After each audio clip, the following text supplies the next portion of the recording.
Hello everyone, मैं Ashfaq Shaikh, welder trade instructor, Ahmed Abdullah Garib ITI के YouTube channel पर आप सभी लोगों का मैं स्वागत करता हूं। आज का जो हमारा टॉपिक है आर्क वेल्डिंग इलेक्ट्रोड, जो हम कई दिन से इसको कवर करते हुए आ रहे हैं। आपने इलेक्ट्रोड देखा होगा, उसके ऊपर फ्लक्स चढ़ती है। इलेक्ट्रोड में जब इलेक्ट्रोड हम चालू करते हैं, उसको जलाते हैं तो उसमें आर्क बनती है, मेटल डिपॉजिट होता है, ये सारी चीज़ें होती है। ये क्यों होती है, आज के हम लोग इसमें सीखेंगे। कंपोजिशन ऑफ फ्लक्स, इसमें सबसे पहला पॉइंट है आर्क स्टेबलाइजिंग सब्सटेंस।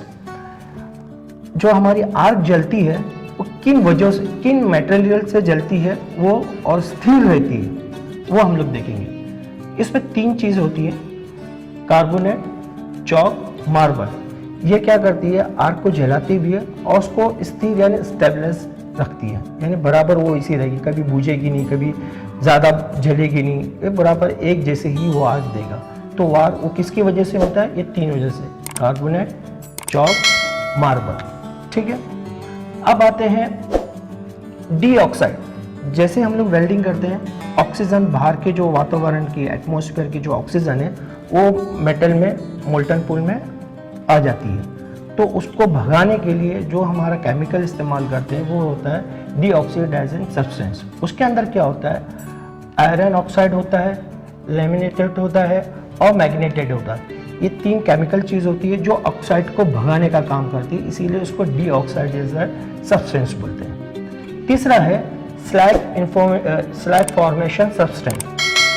जब वेल्डिंग करते हैं तो बीड बनती है और फ्लक्स जलने के बाद उसके ऊपर एक कवर बनाती है जिसको हम लोग स्लैग बोलते हैं। ये स्लैग हम लोग बाद में चिपिंग करके वायर ब्रश से उसको निकाल देते हैं, मगर इस स्लैग का भी बड़ा काम है। ये स्लैग क्या करता है, जब मोल्टन मेटल जब हार्ड होता है यानी सॉलिड होता है, जो वेल्डिंग बीड की शक्ल में आ जाता है, उसको एटमॉस्फेयर की ऑक्सीजन और नाइट्रोजन से बचाने के लिए वो स्लैग बन जाता है। वो स्लैग किसकी वजह से होता है, क्ले और लाइमस्टोन, ये 2 की वजह से होता है। स्लैग जो बनता है हमारा केमिकल पाउडर जो है जिसको फ्लक्स बोलते हैं, वो स्लैग का रूप क्यों लेता है, ये 2 की वजह से होता है, क्ले और लाइमस्टोन की वजह से होता है। अब नेक्स्ट पॉइंट जो है क्लीनिंग सब्सटेंस। जब वेल्डिंग करते हैं तो उसके साथ साथ क्लीनिंग भी होती जाती है। अगर आप लोग गौर से उसको देखोगे तो वो बैक साइड पर जहाँ पर वो वेल्डिंग रन हमारा आगे बढ़ रहा है, तो साइड में वो ऑक्साइड को पीछे ढकलते रहते हैं। तो क्यों होता है, लाइमस्टोन से और क्लोराइड से होता है। ये 2 केमिकल्स क्या करते हैं, हमारे ऑक्साइड को पीछे ढकलने का काम करते हैं। नेक्स्ट जो है गैस। जब वेल्डिंग करते हैं हम लोग मैनुअल मेटल आर्क वेल्डिंग से, तो उसमें बहुत सारा धुआं बनता है। वो धुआं क्यों बनता है और धुएं का काम क्या होता है, ये भी क्या काम करता है, एक तो मेटल जो हमारा है उसको डिपॉजिट करने का काम करता है, उसको नीचे गिराने का काम करता है, और साथ ही साथ वो एटमॉस्फेयर की जो दूसरी हवा है उसको अंदर आने नहीं देता। नेक्स्ट है जो लास्ट पॉइंट जो हमारा है वो ये है कि इलेक्ट्रोड के ऊपर जो फ्लक्स है उसके ऊपर फ्लक्स चढ़ाई जाती है, उसको कोटिंग की जाती है। वो कोटिंग किस वजह से होती है, जो है हम लोग बाइंडिंग या प्लास्टिसिज्म बोलते हैं। अब ये जो होता है ये सोडियम से होता है और पोटेशियम सिलिकेट से होता है।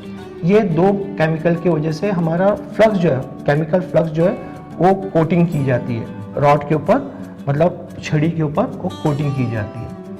आई होप कि आपको ये पॉइंट्स समझ में आया होगा।